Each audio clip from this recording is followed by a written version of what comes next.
Okwakha isizwe silondoloza usiko lwethu. You are listening to Asakhaneni only on Salus FM 93.8. Salibonani balaleli, okhulumayo ngowenu uEfina Dube Mancube intombi yakoZikhali. Sesifikile lapha kuSolus FM 93.8. Uhlelo lwethu Asakhaneni.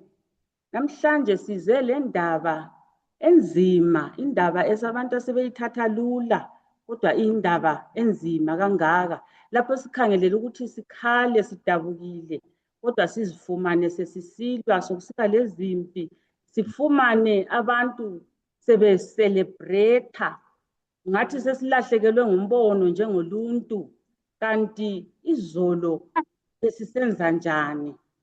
Kanti kutheni ebantwini sokuhambe kwathini, kusilahlekela ngaphi? Angihambi ngedwa ke, ngilabangani bami lapha engihamba labo. Ngizabanika leli thuba ukubana bazethule. Salibonani balaleli, olibingelelayo ngowenu Sisi Oxy uMadawu uMavodloza. Salibonani balaleli, olibingelelayo uMansingo.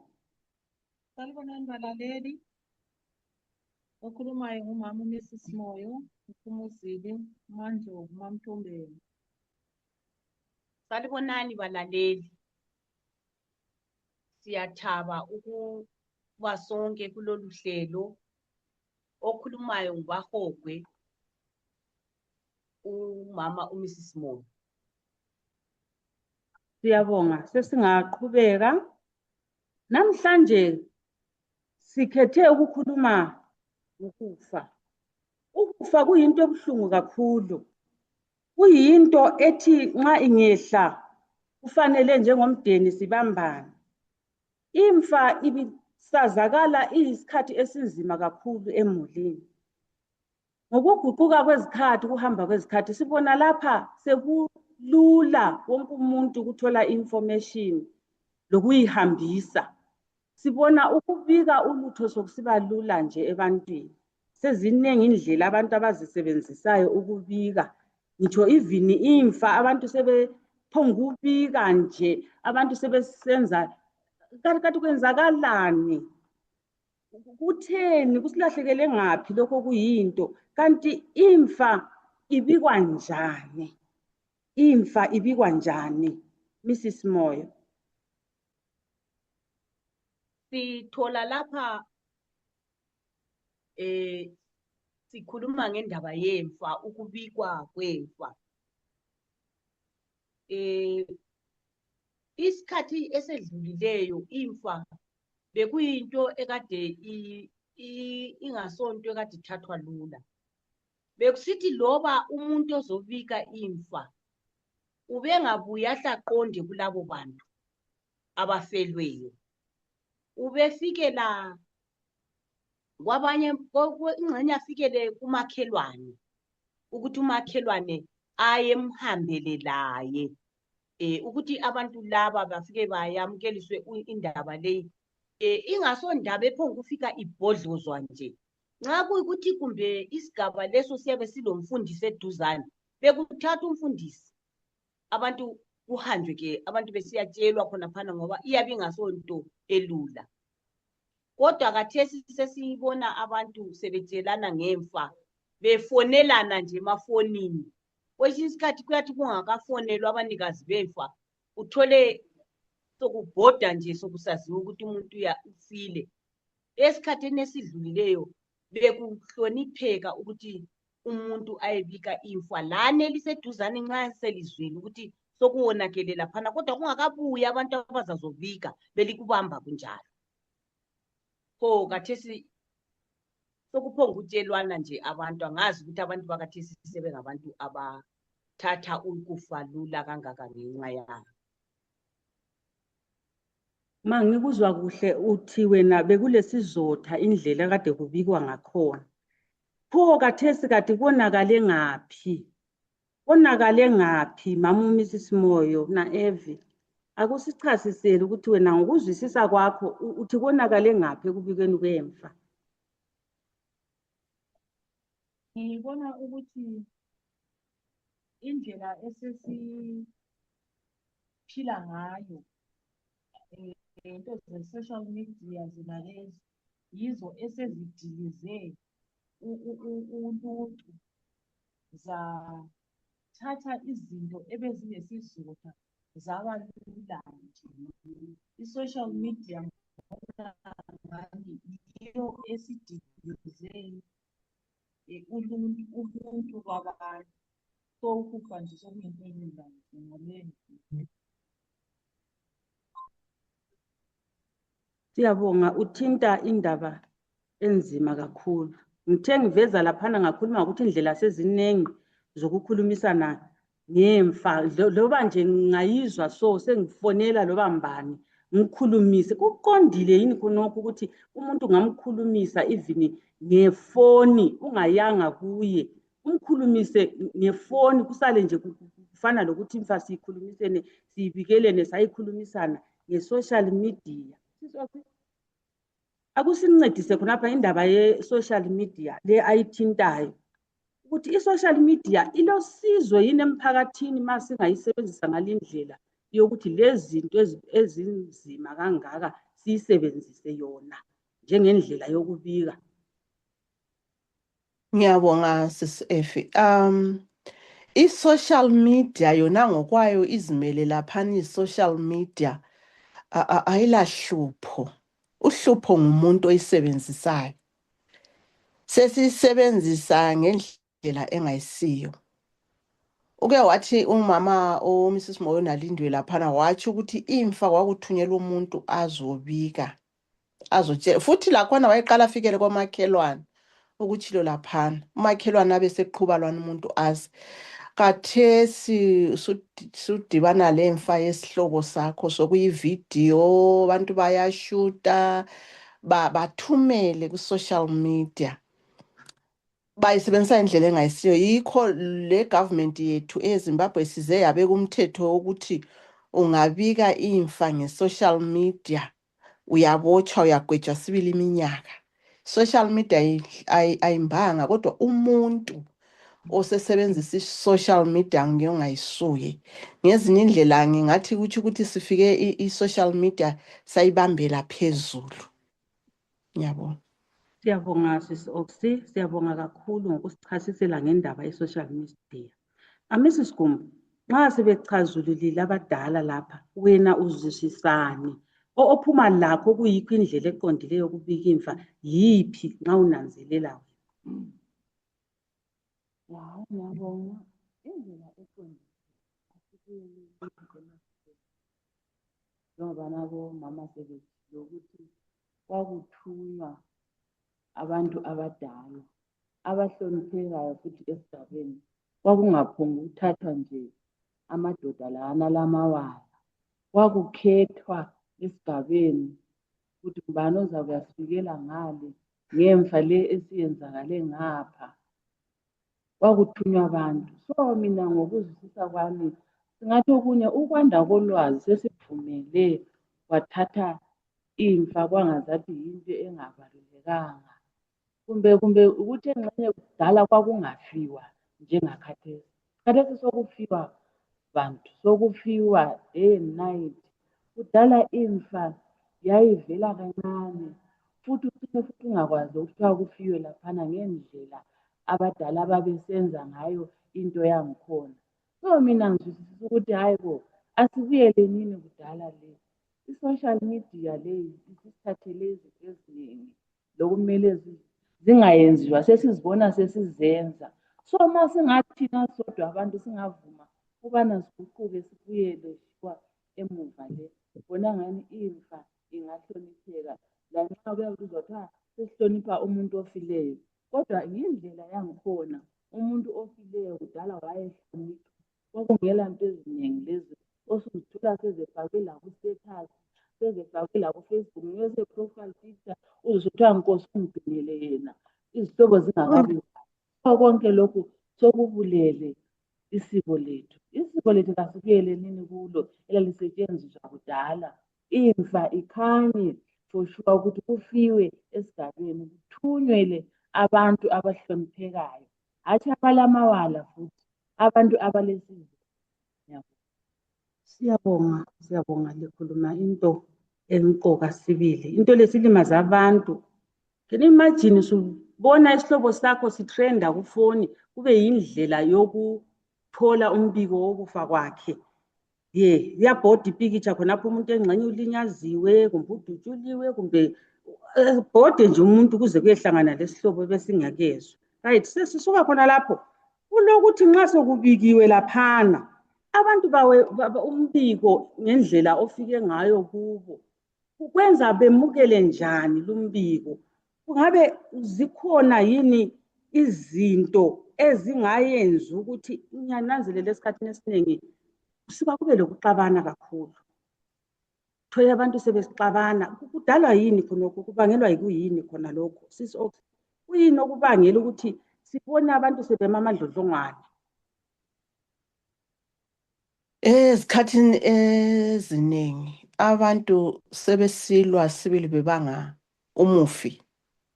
Yes, sebesilwa bebanga umufi. Imfa ifikele laphana kumbe imfa isifikele lapho umuntu azalwa khona kumbe kobani bani. But kulomunye umuntu ofuna ukuthi imfa leyana ngabe ifikele kuye.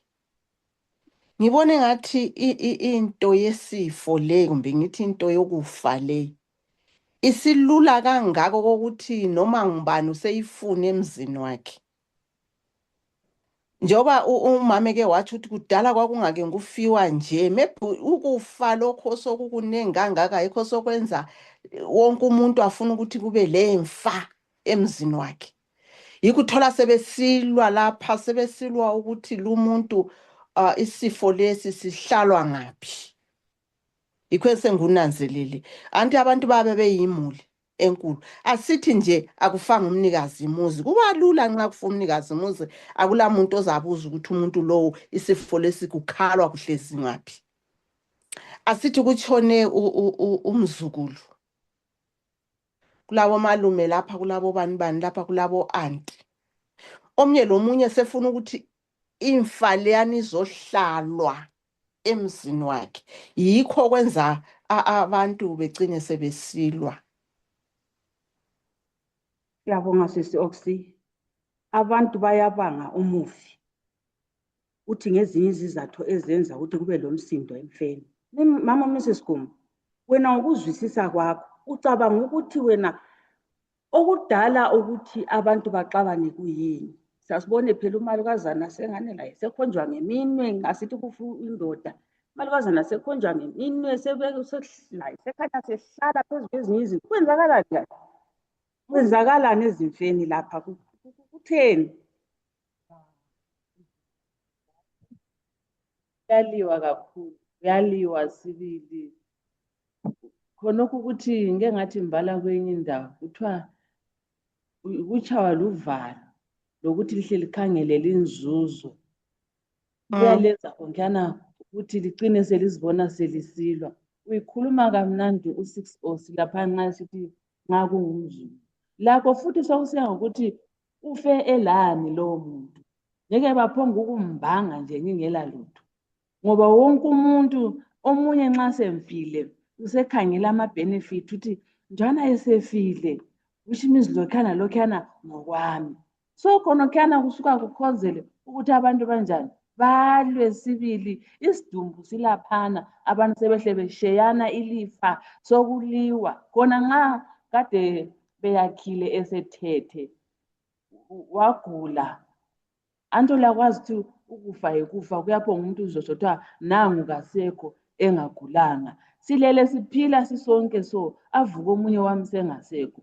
So khonkana nxa sengihambisa umbiko ngalo ukuthi uzibani lapha uvuke ngasekho bantu.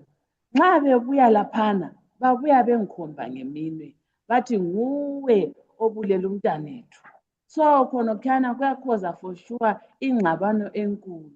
Kanti kuyadingakala ukubana imfa nxa isithe yabuya ekhaya siyamukele kuhle. Okwenza singayamukeli futhi okunye khona kuma-social media. Kakubuye kubikwe kuhle, iyamukelwe kuhle. Lanxa kade bekhangelela ama-benefit, ngendlela eyabibikwe ngayo, bazabona ukuthi for sure lumuntu ufile, kumele kube lokuhlonipha umuntu ongasekhoyo, kumele kube lokuhlonipha ibala lokuthi kufiwe, kumele kukhanye ukuthi for sure lapha ekhaya kufiwe. So into eziningi ziyabangwa sibili, iproperty usaphila babevele bekukhangelele. So mhla sokuthiwa kawusekho awatsha wena obugcine lo ongasekhoyo, ngoba for sure wonke umuntu uyafuna ibizo kuthiwa kozibani kufiwe. So kubuzwa kuthiwa kubuthenwe ngaphi, hayi kubuthene kumalumakhelwana ongale ngaphi ngaphi, ngokuthi wonke umuntu usefuna ibizo lokuthi kulelembu elibomvu egedini, ibizo lokuthi kufiwe kubuthenwe ngale. So bantu bakaJehova, asingalwini ngesikhathi semfa, asibuyeleni nendulo. Akula muntu obulala omunye umuntu in purpose.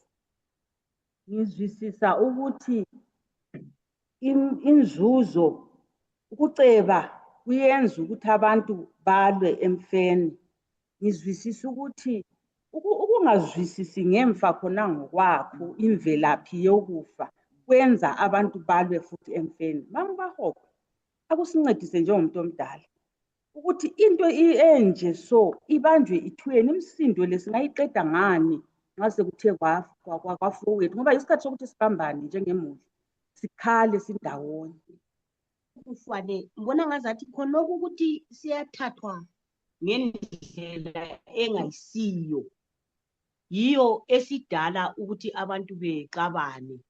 Njalo ukufa kakhulu sibili indaba esisekufeni sokuyindaba yokuthi umuntu nxa efile kuba lezinto esezitholakala ezinjengemali, ezinjengokudla ezitholakala nxa yena umuntu esefile.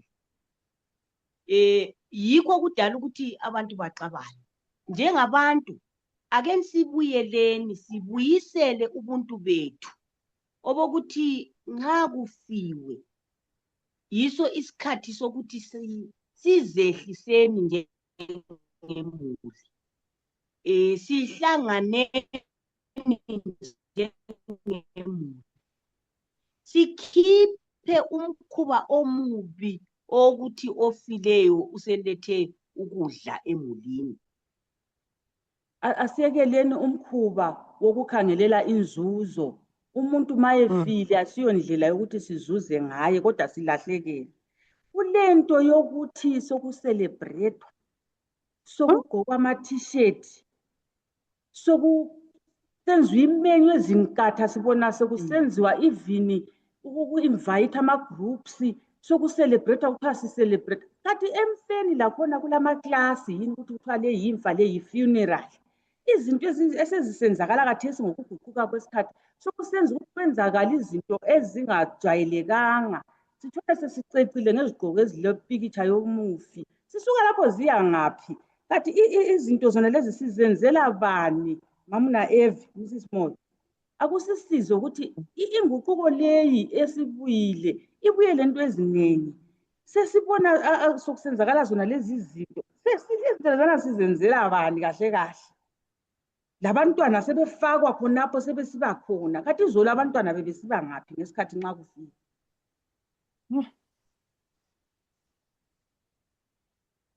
Ngiyabonga Mrs. Ngike ngatsho ekuqaleni ukuthi i-social media kumbe i-technology esesilayo esibe khona emhlabeni yiyo esiyenze konke lokhu kwaba kulesi simo. Sihamba si-adoptha izinto kumbe imikhuba yezinye izizwe, sisihlanganisa isintu lesikhiwa, okunye kwakhona singakuqondisisi kahle, singakuqedisisi kuhle. Kukhulunywe ngama-contributions ukuthi kusonca setshonile izimali lezi esezitshaywa lazo yizo esezizimbangela kakhulu ukuthi khona angithi sokulungiselela ungcwaba usulungiselela. Kube kanti izolo ubethi nxa engatshona maybe emadabu kamusa abantu bevuke besaziswa nalikhothama ilanga umuntu wenkosi uyabekwa endlini yakhe yokucina. Kodwa khathesi ngenxa yolwazi lolo solwafikayo. Sesisithi thina uzasiwa emakhazeni. Emakhazeni bese sisiba lethuba maybe akuthathe 2 weeks umuntu wenkosi esemakhazeni. Thina ngapha silungiselela sisiyathungisa sisenze njani izinto zenzala esezisenza ukuthi ukufa kwakhona kube lula. Abantwana izolo bekuthi nxa kungafiwe basuswe lapha ekhaya bahanjiswe komalume kumbe ko-anti bucwadlana lomuzi lowo kufiwe khona. Khathesi uzwa kuthiwa umntwana ole 1 year ufuna ukuvalelisa umama wakhe ufuna ukuvalisa ugogo wakhe. Zenezane izinto yizo ezikhipha uluntu lwethu solulahlekile ngenxa yoku-adoptha izinto ezingayisizo ebesivele sizisebenzisa kumbe ebesivele sizazi zisenzakala. Impa isilula ngalolo hlobo. Abantwana sebehlala 2 weeks lezo lokhu kuphekwa khonapho kudliwa labantwana. Antsho kubona ukuthi abantwana bagcina labo bekwazi ukufa. Kanti kudala sasitshelwa kuthiwa kona ugogo kusedliwe yimpisi. Khathesi ngeke umtshele umntwana wakhathesi ukuthi udliwe yimpisi. Ukwazi kahle ukuthi ufile abekwazi futhi ukuthi ulahlwe ngebhokisi elitshiphileyo. Inzima indaba le. Ukuthi umuntu angabakwazi ukuthi ulahlwe ngebhokisi elinje bese kusenzakalani. Umkhuba woku-adoptha lo uthintayo ngicabanga ukuthi ususi-affectile kakhulu njengoluntu. Manje-ke nxa sekuthe kwenzakala into ezinjengazonezi imfa igcina isingasazwisiseki kahle ukuthi vele yona singene kuyo ngasizathu bani. Nxa laphana sekuselebrethwa sekuthiwa kuselebrethwa ilife yalowo abantu sebegida sekusenziwa izinto ezingajwayelekanga. Ukhala njani ugida? Umkhuba wokugida ukhala njani ugida? Kusuka kube nzima. Isimanje manje siyone into eziningi kathesi kakhulu. Into zona lezi nxa sizwisisa kuhle ukuthi ukufa kufike njani. Mama uBahogwe njengomuntu omdala ngicela ungezelele khona phana ukuthi uzwisisani ngokufika kwemfa eluntwini. Lesimanje lesi sesisenza khathesi sokugida. Uzwisisani khonapho umuntu omdala ungasincedisa khonapho thina abatha. Ngiyabonga Mrs. Dube. Indaba yona lesikhulumayo ingikhumbuza bona ngathi ngamaviki amabili kwedlulile bengiyengcwaba ukhulu ozalwa logogo wami ubese nguye wokugcina emulini yabogogo. Nxa isidumbu sifika laphana kuhlatshelwa kuhle umkakhe bekhonza ibandla leZiyoni. So ibandla lelana liyangenisa isidumbu. Isidumbu nxa singakangeni ekhaya khonaphana sizwa sokukhala irediyo. Thina sithi kumbe laba abantu besidumbu emaredio abo pho asuke aphambaniseka kusehla umuntu uphethe irediyo bayajayiva kumbe kuthiwa ngubanini ingoma zonezi ezijayivwayo. Sesibele 104 years. Isidumbu sesisethulwa sokujayivwa kuthiwa wathi watshela abantu ayenatha labo wathi khona yena ufuna ukuhlatshelwa ingoma kaMagwaza. Ngikutshela ukuthi yatshaya ingoma kaMagwaza abantu abadala ugogo omncane ehlezi ekhalela umfowabo ngambone emangalesiwayifeyinta. Oh bantu. So indlela osokuphathwa ngayo ukufa ngensuku zanamuhla lathi sesike saphila ngemva. So ngayo ukufa abantu bakathesi angazi kumbe kungabe kuyikho ukuthi sokuyikuphucuka kumbe njani, akusathathi izinga lelana okwakulithatha ngesikhathi sifelwe abantu besifa khonaphana kudala. Kwakuyinto ehloniphekayo. Yebo, kasitsho ukuthi kakuhlalwa abantu bekhala, kodwa ke kakudanise kubonakala ukuthi abantu behlelwe yinto embi, ngoba phela lumuntu uyabe engasezaphinde futhi abonakale. Abantu ake sizame nini ukuhlonipha imfa. Asitsho ukuthi kayikhonzwe, kodwa kakubonise ukuthi khona umuntu lo osehambile kasaphindi futhi abonakale. Le muli ike ihlale izinze, ibonakalisa ukuthi imuli leyi isekuphuphekeni. Sofica abantu sokungathi kuthiwa imuli leyi sokumele kubonakale abayizikhulu bethi kasidla izinkwa lezi ezakolobhele thina sidle ezabo. Hayi, indlela esesisenza ngayo bakithi balaleli, ake sibuyeleni sihlonipheni ukufa, ngoba ukufa osefile wethu asiseyiphinda simbone. Thina abakholwayo yithi esilinde ukuthi uzavuka mhla uJesu esiza, kodwa asike sikuhlonipheni. Khonokho kusitshengisa ukuthi indaba yokufa abantu abayizwisisanga, abayazanga, sokulahleke umqondo. Kambe sisoksi khona lokho kwizinto ngicela ukuthi ukubambanise lokuthi imvelaphi yokufa ivela ngaphi, kuthini kithi njengoluntu. Into lezi ezokugida abantu bebebeca besidla kuhle amasalad emfeni, sibenzela bani exactly? Alright. Ngiyabonga Mrs. Dube. Ngibona ngathi vele uSathani wavele warobha umuntu from ekuqaleni kungena ukufa. Sibona kuGenesis 3 lapha verse 4 ahlatha uSathani kuEva. Ngeqiniso nxa ungasidla lesi sihlahla usezufe. So abantu baba la lento leyana eyokuthi umuntu ofileyo uyaphila. Antu zilugogo bahoguthe khona abantu bayehla le radio bathi bona bathi umngane wabo lokade benatha la uthe wathi yena engafa batshaya iradio. Ngamanga kaSathani, uSathani sowaguqula indaba yokufa eyabuya ngokona kwabokhokho bethu engadini yase-Eden. Thina silindele ukuthi nxa uSathani esibulala lapha emhlabeni, kodwa nxa sisebenzela ebuhleni, ekupheleni kuphetheni komhlaba, uJesu esebuya sezothatha benze eyakhe intando, ukufa kuza kuchithwa sesisiye ekhaya ezulwini lapha esingasoze sife.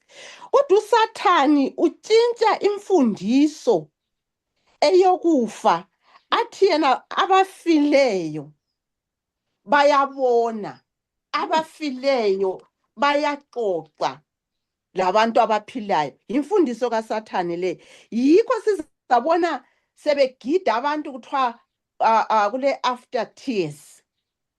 Ebiyinto futhi lapha thina kithi elizweni lakithi ebingekho. uMrs Moyena evuke wathi thina siya adopter. Into ye after tears thina besiyibonela kobomakhelwane bethu eSouth Africa. Yibaba begida bese bebambelela ibhokisi so.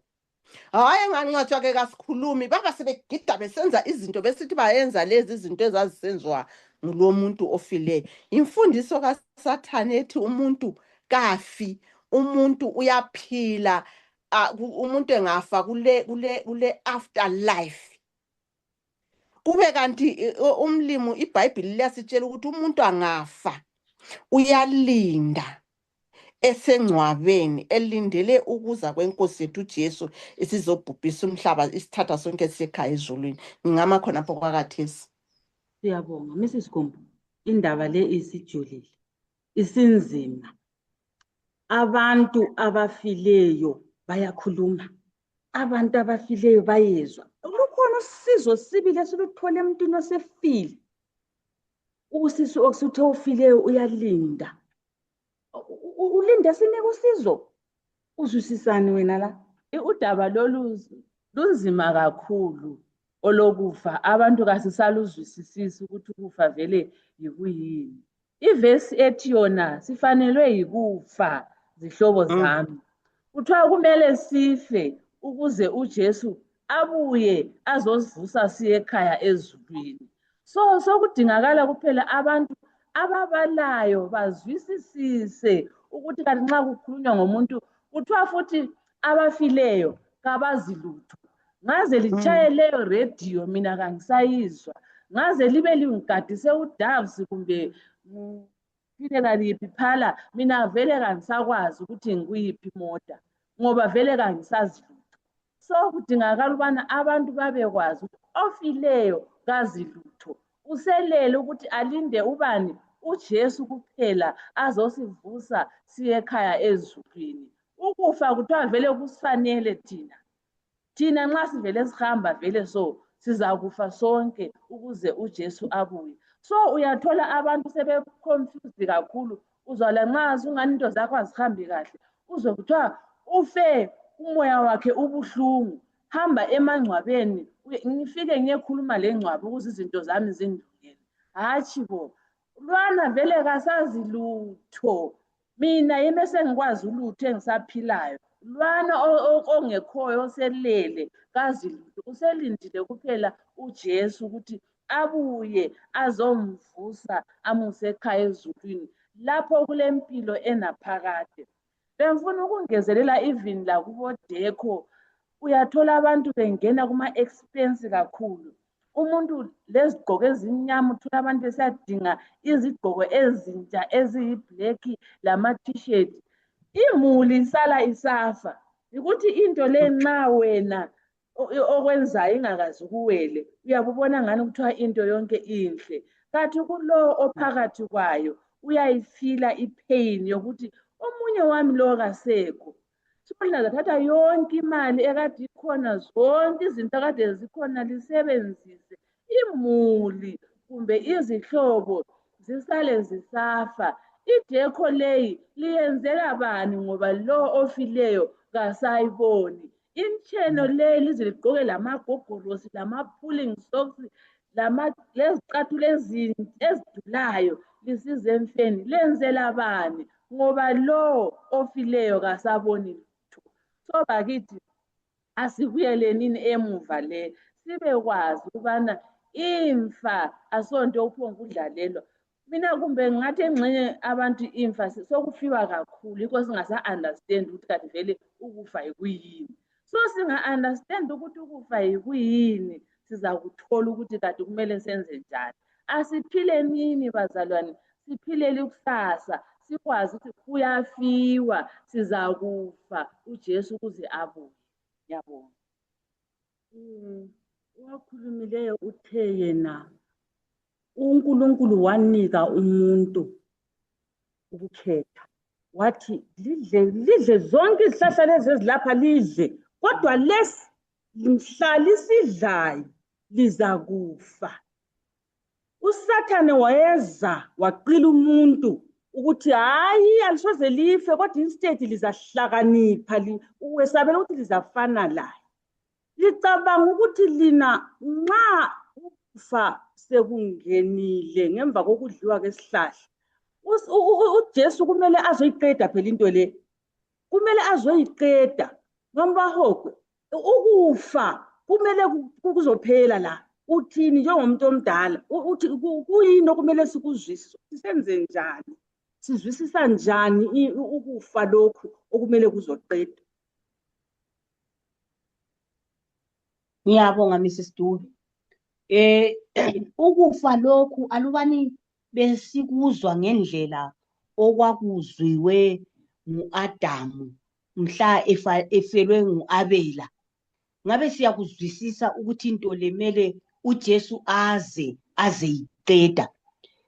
Ngiyamkele futhi ilizwi lelana elithe khona nxa ukufa kungathi kukhatshana lawe usukungabikwazi ukuthi kubuhlungu kangakanani.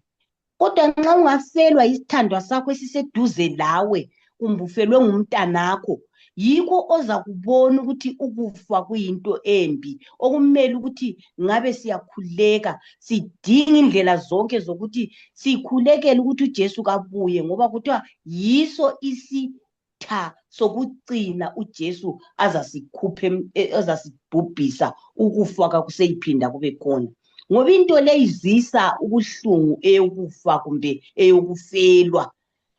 Ngenxa yokuthi kathesi sokusuka kutshone sokutshaywa amarediyo kwenziwani, kungathi kuthiwa kudayiluthwa ukuthi ukufa kungabi yinto ebuhlungu. Ukufa yinto ebuhlungu mhla ufelwe ngumntwana, kumbe ufelwe yisithandwa sakho, kumbe ufelwe ngumzali. Uza kuzwisisa ukuthi uJesu kabuye aze siqedela ukufa, ngoba ukufa kusehlukanisele izithandwa zethu. Ukufa umuntu uyathi ebeletha esehlukana lomntanakhe omncane emtshiye njalo, umntwana lwana esale khula nzima okunye okumangalisayo. Kungakho ukufa abantu esiphila sikunanzelela ukuthi ukufa kuyinto ebuhlungu, sikhuleke ngamandla ukuthi uJesu kabuye akuqede isitha lesi siyikufa, ngoba yisitha esibuhlungu kakhulu esisehlukanisa lezihlobo zethu. Ngiyabonga. Ukufa kuyisitha uJesu azobuya ukuzosiqeda. Siyabonga ngamafitshane uhlelo lethu nxa lufike emaphethelweni. Ngamafitshane elingakucebisa abalaleli bethu. Siqala ngoMrs Moyo, uMamna Evi. Esingakucebisa abalaleli bethu mayelana ngokwethula kombiko, mayelana ngokwamukela kombiko, mayelana ngokuthi nxa bethu sebefile kungabi lengxabano kodwa sikwemukele.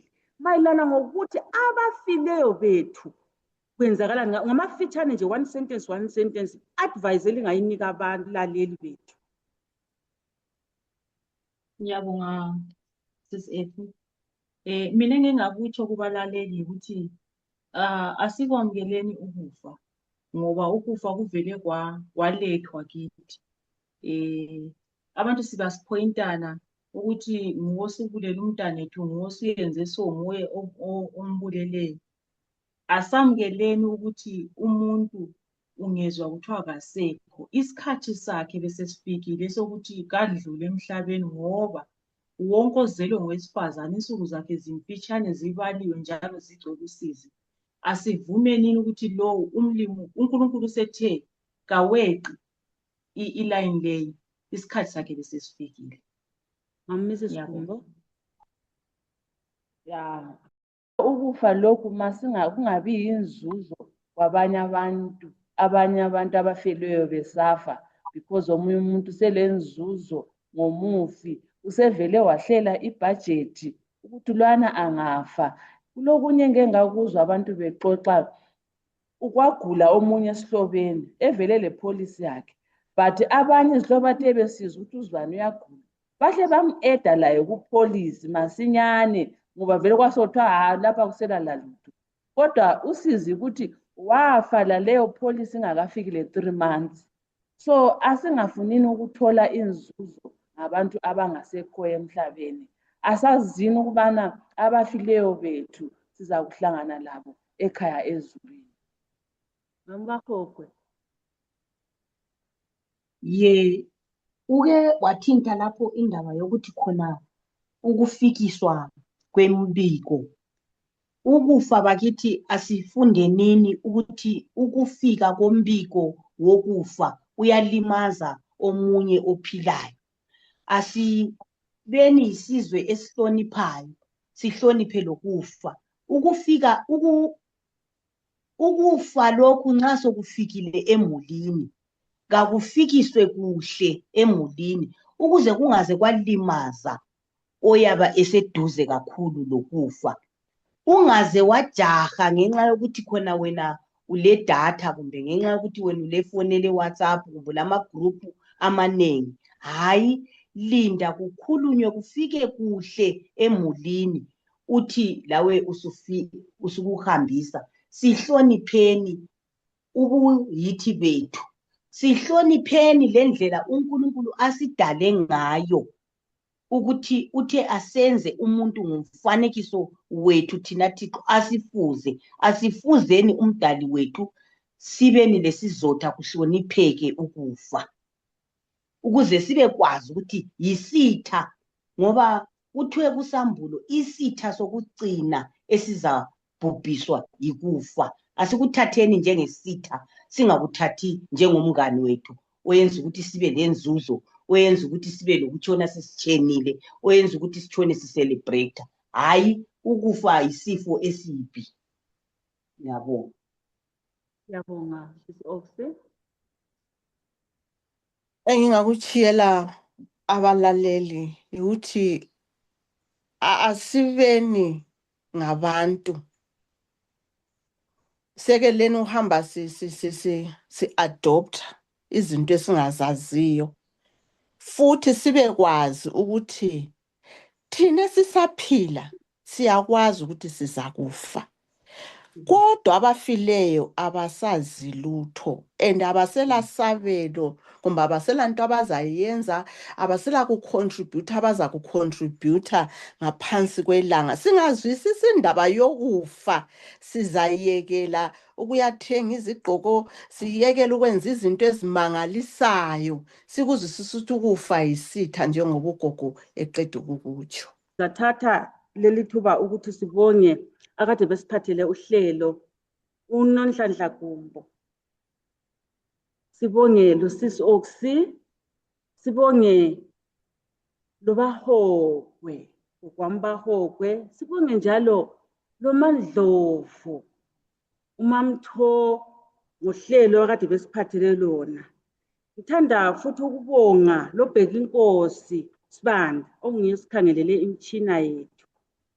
Bakithi zizweni libongekile lonke. Ovalelisayo yimi owenu uEfina Dube.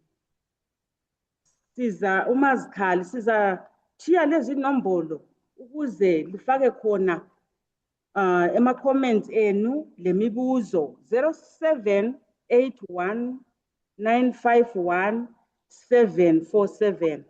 Sisale kahle bala.